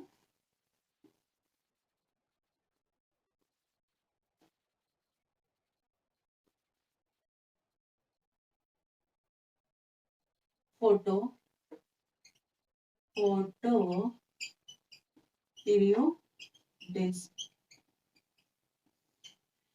फोटो पीरियोडिज्म क्या होता है कि एक प्लांट को फ्लावरिंग करने के लिए सनलाइट की रिक्वायरमेंट होती है, एक्सपोजर सनलाइट की रिक्वायरमेंट होती है, उसे हम कहते हैं photo periodism. So I can write about the photo periodism. Plant requirements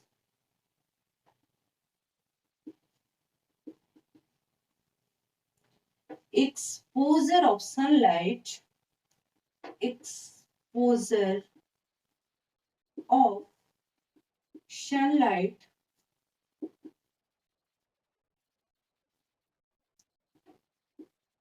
for flowering। Plant को सनलाइट की रिक्वायरमेंट होती है, वो हमारा कहलाता है फोटो पीरियोडिज्म। फोटो का मतलब लाइट और पीरियड का मतलब टाइम, TIM टाइम। ये 3 टाइप के होते हैं, long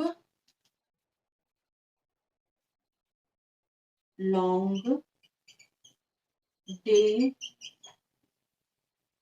plant, short day plant, day plant neutral plant, neutral plant. Long day plant क्या होता है कि एक प्लांट को फ्लावरिंग करने के लिए जो भी डिफाइनिंग क्रिटिकल पीरियड है उससे ज्यादा सनलाइट एक्सपोजर चाहिए। जो भी सनलाइट एक प्लांट को मैक्सिमम चाहिए, अगर उससे ज्यादा के अगर वो सनलाइट कुछ ज्यादा उससे ज्यादा उस पे सनलाइट एक्सपोज होगा तभी वो प्लांट फ्लावरिंग करेगा। उसे हम कहते हैं लॉन्ग डे प्लांट। अगर किसी प्लांट को जितना जितना दिया गया है कि सनलाइट इतना में आप फ्लावरिंग करो, अगर उसको वो वाला एक्सपोजर ज्यादा लग रहा है, उससे कम में ही वो फ्लावरिंग करने की कोशिश कर रहा है, तो ये हमारा हो गया शॉर्ट डे प्लांट। और क्या होता है नेचुरल प्लांट, क्या होता है न्यूट्रल, क्या होता है कि इनमें इनका कोई कोरिलेशन नहीं होता है सनलाइट एक्सपोजर के साथ एंड फ्लावरिंग के साथ, कि तुम सनलाइट आओ तभी मैं फ्लावरिंग करूंगी, नहीं आओगी तो नहीं करूंगी, ऐसा नहीं होता। ये सनलाइट से अगर आए फिर भी सही, नहीं आए फिर भी सही, ये फ्लावरिंग करते ही करते हैं। तो ये हमारा हो गया न्यूट्रल प्लांट। सो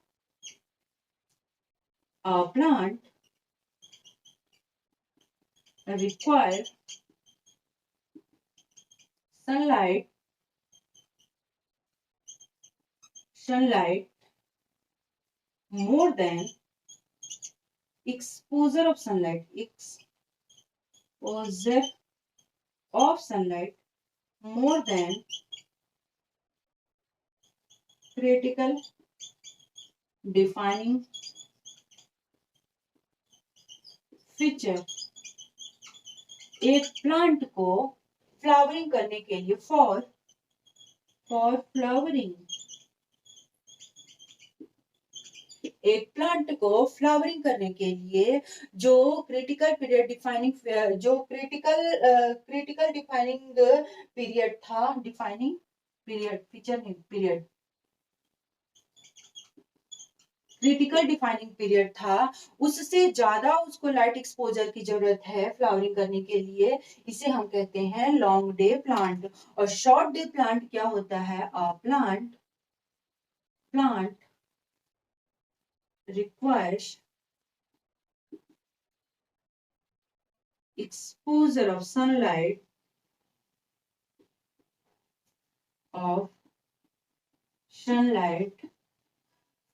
less than critical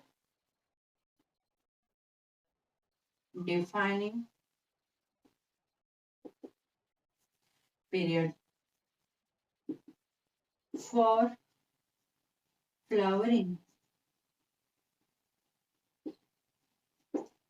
और न्यूट्रल क्या होता है no any correlation, no any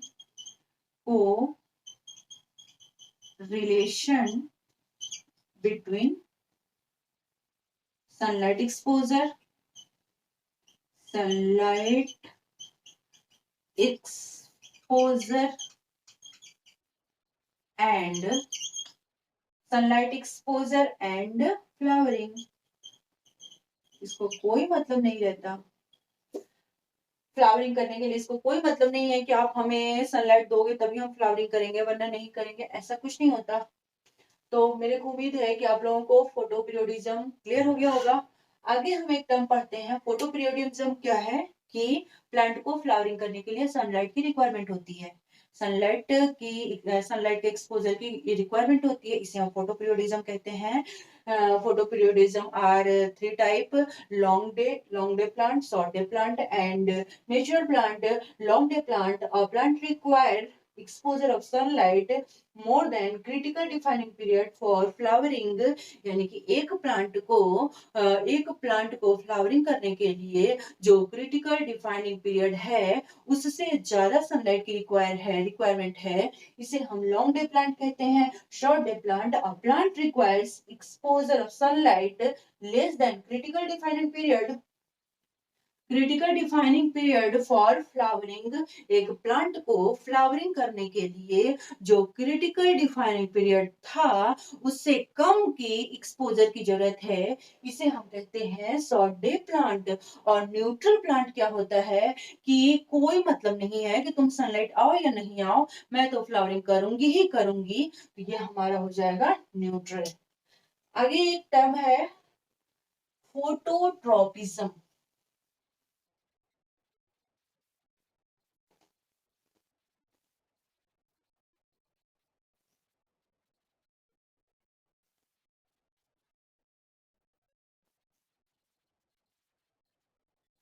photo phototropism, phototropism क्या होता है कि अगर अगर सपोज ये स्टीम है, ये प्लांट है और सनलाइट जा रहा है, तो सनलाइट के तरफ ये क्या होता है, ये बैंड हो जाता है, सनलाइट के तरफ ये बैंड होने लगता है, इसे हम कहते हैं phototropism. Plant bends towards sunlight, sun sunlight की तरफ बैंड होने लगते हैं, ये कहलाते हैं फोटोट्रॉपिज्म। और इनका जो रूट है ना, वो सनलाइट के अपोजिट साइड में बैंड होने लगता है। इनका स्टेम सनलाइट के साइड में अपोजिट होने सनलाइट के साइड बैंड होता है, और इनका जो ये है रूट है वो सनलाइट के अपोजिट साइड में, तो इसे हम कहेंगे अपोजिट फोटोट्रॉपिज्म। और ये है कि राइट फोटोट्रॉपिज्म, फोटोट्रॉपिज्म में ये मतलब हुआ कि जहां सनलाइट होगा हमारा सूट उधर ही बैंड होने रहेगा, ये कहलाता है फोटोट्रॉपिज्म। एक लास्ट टर्म है वर्नलाइजेशन। ये क्या है, एक plant the plant requires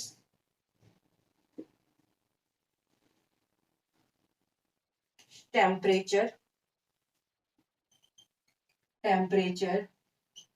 for flowering। Plant को सनलाइट एक्सपोजर की नहीं, टेम्परेचर की जरूरत होती है फ्लावरिंग करने के लिए, उसे हम कहते हैं वर्नलाइजेशन।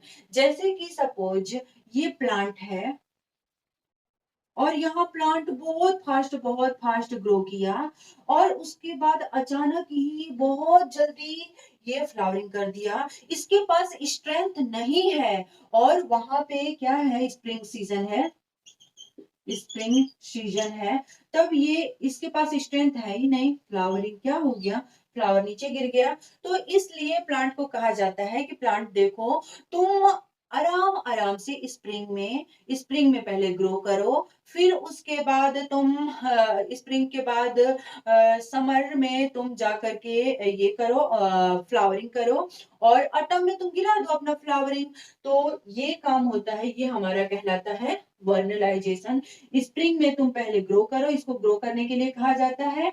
स्प्रिंग में जितना भी तुम्हें स्ट्रांग होना है, स्ट्रेंथ अपना इंक्रीज करना है, वो इंक्रीज करो। और उसके बाद समर में तुम क्या करना, समर में तुमने सारे के सारे स्ट्रेंथ ग्रो कर दिए, स्ट्रांग हो गए, समर में तुम फ्लावरिंग करना, समर में तुम फ्लावरिंग करना, और अटम में तुम इसे सेट कर देना, इस फ्लावरिंग को अटम में सेट कर देना, और फिर से तुम स्प्रिंग में फिर और मजबूत होना, उसके बाद समर में फ्लावरिंग करना, उसके बाद ऑटम में जाकर के तुम सेट कर देना, उसे गिरा देना। तो ये हमारा कहलाता है वर्नलाइजेशन। हमारा plant development, growth and development 100% हुआ खत्म with fulfil story and trick के साथ। और मेरे को उम्मीद है कि आप लोगों को ये चैप्टर जरूर समझ में आया होगा।